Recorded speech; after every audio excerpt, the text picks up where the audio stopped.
So I'm Kat, Katrina, Kat Dev, either one is fine. And I do these updates on enterprise applications. And last week I did IBM's blockchain.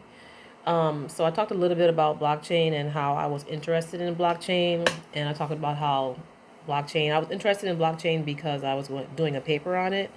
So that's how I got into blockchain and learning about it. And then I came upon IBM. So, but this week I will do my enterprise application for this week is Flutter. And Flutter is a UI toolkit and it's used to develop basically mobile apps. So, UI toolkit. And the latest update is as of December 11th, 2019, Flutter 1.12, 1.12.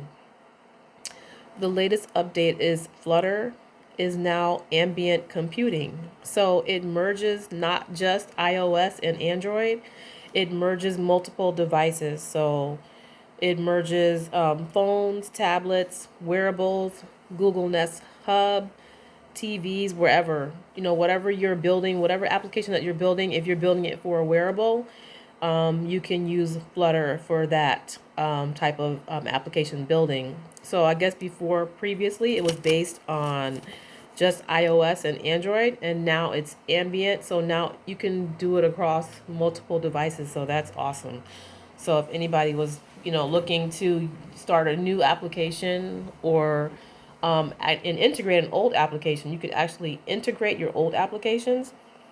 Because I was doing my research and I looked, you can also integrate your old application. So there's an integration feature called Add to App using Flutter, and you can update the main class by using Add a Flutter plugin to an instance of the Flutter engine. So that's great if you're trying to um, add your old existing app. Like I guess if you were doing React Native or you were working on Xamarin, you can now take all those applications from Xamarin or from React Native and try and add it to Flutter if you wanted to do that. Me personally, um, I do like Xamarin. I like the way Xamarin flows. And if I was to build a mobile application, I do like Xamarin, but I think it's personal preference because Flutter looks like it's a little bit more updated to the Google universe.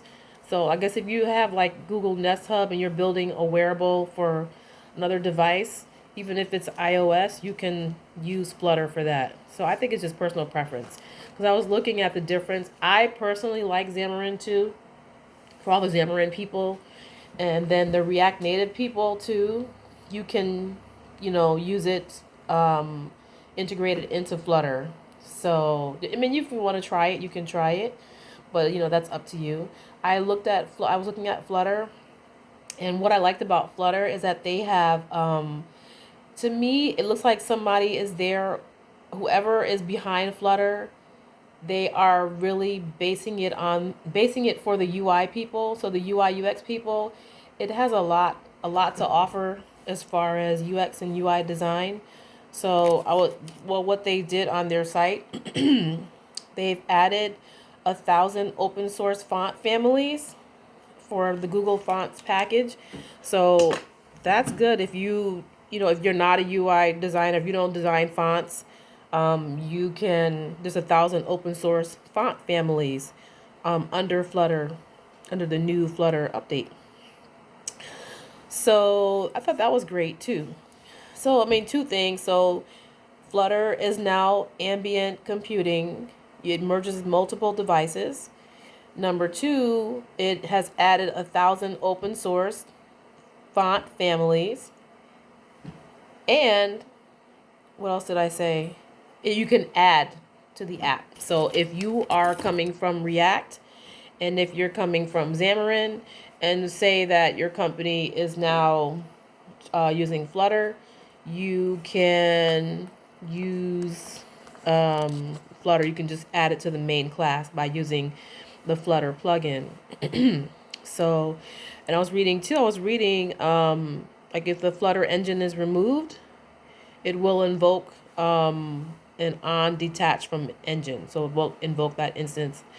So there's a lot. I mean, there's a lot of research. And I was looking at under the Google groups. There's a lot of chatter on there. There must be a lot of people using Flutter to build applications. So, and then let's see, based on object oriented language, Dart. So it's based on Dart language. It's object oriented. If you're coming from Java or object oriented language, you can use that. So, like I said, integration feature, add to app, add to your existing old app. And you can use the additional 1,000 open source font families, which is great. You don't have to go around searching for fonts because I know you can get. Hold on one second.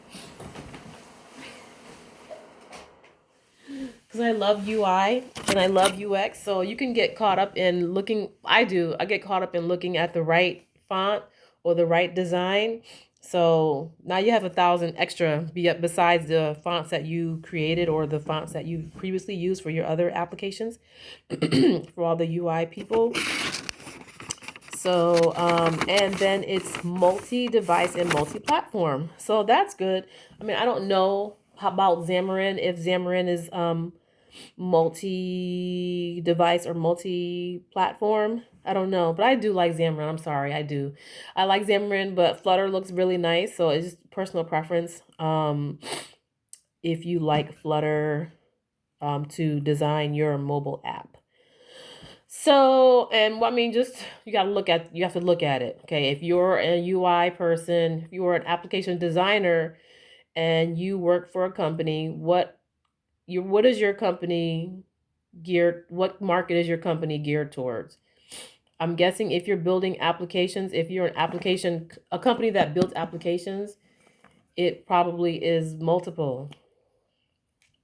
I'm thinking, right? If you have a multiple, if you're an application developer. Now let's think. If you're a developer, you're not just building for, well, you know what? Think about it. Maybe it's just e-commerce, and maybe you're just building applications for e-commerce sites. So maybe you doing wearables. Who cares about that? I mean, it depends on what your business is geared towards. I mean, running to get into something just because you hear it's the latest thing, will that work for you? I don't know. That's up to you. So, but for those companies that do have that infrastructure where it looks like Google does, they do have they have phones, they have tablets, they have, well, I don't know if they have wearables, but I don't know about that. So, but Google Nest Hub, then you could do it for TVs. So, you know what I mean? So it's really helpful to developers if they have a framework or I guess an engine or something like that, infrastructure that has different steps and different blocks where you can use you can use that platform to develop for different applications. So I like it. So if you go to flutter.dev, everything is on there. I'm looking at it now. Flutter.dev. Can you see that? Okay, flutter.dev. When I go on there, it's a UI toolkit for building applications for mobile web and desktop. And like I said before, it's not just mobile, it's wearables and tablets. And then you can build for the Google Nest Hub. So there's a lot. It's up to you as a developer what you are thinking of, because I know that one of the kids in my school, she built, it was on the website, so it's on the website, you can go check it. It's on LinkedIn, and it's for Nova Southeastern College of Engineering and Computing. The young lady had built a device it was a healthcare device or a device for, I'm not sure if it was for like breast cancer, something like that. She built something. So I guess she went to College of Engineering and she graduated last year. I didn't see her in the book, so I don't know if she graduated the year before me or the year that I graduated. So she built some kind of device. She developed a device to detect breast cancer. And you can check that on LinkedIn at Nova Southeastern University's College of Engineering. And she should be on there about her little, her application that detects breast cancer. So, like I said, like there's this wearables. You can build on Flutter for any type of device that you can think of, whatever is in your mind that you want to develop for, and you can use Flutter for that. So, like I said, like usually when I talk on here, I go into more detail. I'm not just talking about updates. I'm getting more, I'm delving into more because I've worked in a lot of areas and I've been in school. I just graduated and I've worked for different companies. So I've worked for a company of 3 people, and I've worked for a company that has thousands of people across the world. So I can understand enterprise and I can understand small business. So that's why when I talk, I come from different areas of the world, like different areas of the work world.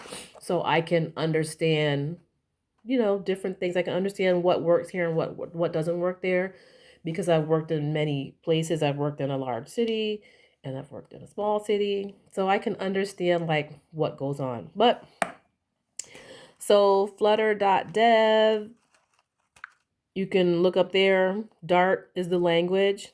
I mean, if you're into C sharp or C++, you basically understand it. So all the people that have learned it in the past, you'll still understand it because I guess just like React, they're all based on C somehow. You can understand if you understand C sharp or C++, you'll understand Flutter.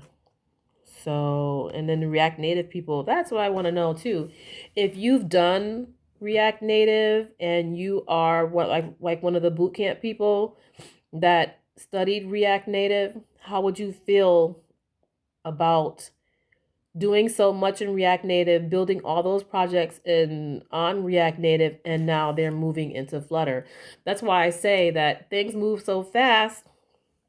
You've learned one language, you've learned how to build apps on React Native, and now they're getting into Flutter on Dart. So that's the way the world is working in technology. So that's why I try to stay updated. I try to keep abreast on what's going on because look at this, all the people that put all the energy into React Native, now they're moving to Flutter. And not to say that React Native is going to go anywhere because JavaScript and all that, that's not going anywhere. But what I'm saying is that now they have these multiple devices. What are you going to do as a developer? Are your skills, are you going to take your skills and go and learn Dart? Is it worth it for you? I don't know. I mean, that's something I would talk to my manager about. Is it worth it for me to go and learn another language? I don't know. I mean, honestly, if I learn React Native, would I go and learn Flutter?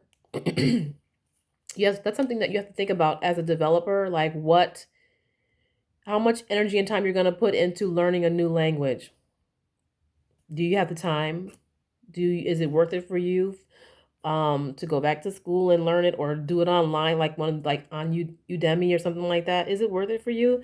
That's something that you'll talk to your manager about and talk to people in the field about and see if that's worth it. I was just wondering, like all the React Native people that worked on React Native and built all those apps, now that they're getting into Flutter, how do you feel about that? How do you feel about all that work? Okay, well, next week I'll be doing another enterprise application, and I'll be signing off. Cat Dev signing off for today.